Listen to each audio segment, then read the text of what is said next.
Today I'm going to be showing you how to change the oil on a Ducati Monster 750. I'll be using 20W50 provided by Klotz. They aren't sponsoring me, I just like what they have. A K&N filter that matches up with a socket, 17 millimeters, and a torque wrench to get that down. A funnel is recommended, and an oil drain pan. So without further ado, let's get started. We're underneath the bike right now. We're going to be using a 10 millimeter Allen bolt or key to crack that loose. Now I've already done that. It's pretty much hand loose now. I'm going to get the oil panel under it. Now, you probably want to be wearing a glove, and be careful about this because the oil might be hot, and just kind of let that drain. We're going to loosen up the oil filler cap to let some of the air in.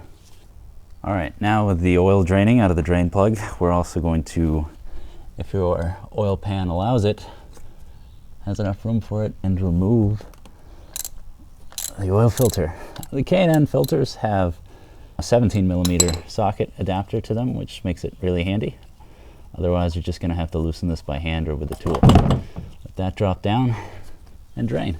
With most of the oil gone, we're just going to get in there with a rag real quick, clean out the threads.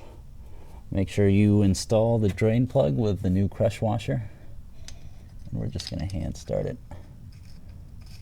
Get it on as far as I can before I switch over to the torque wrench. And I'd say that's about there.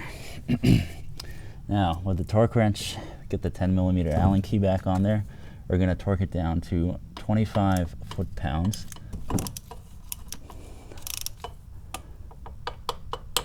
That's the click. 25 foot-pounds. Now we'll move on to the oil filter. So now we're on to the oil filter.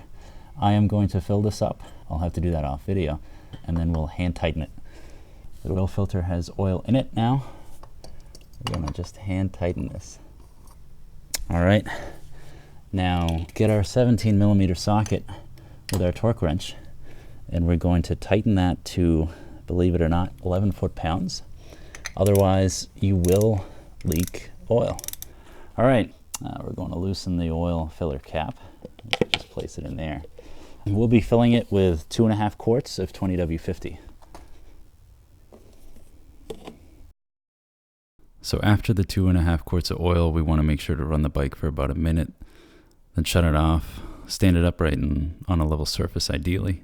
Check the oil level in the window, make sure it's between the two markings. Most likely it won't be, as it is in my case, and you will have to add a little bit more oil to get it up to the right level. You can see me here doing just that. I'm carefully adding oil slowly and checking the window as it settles to make sure that the level gets set correctly. So with that, you're all done and ready to ride.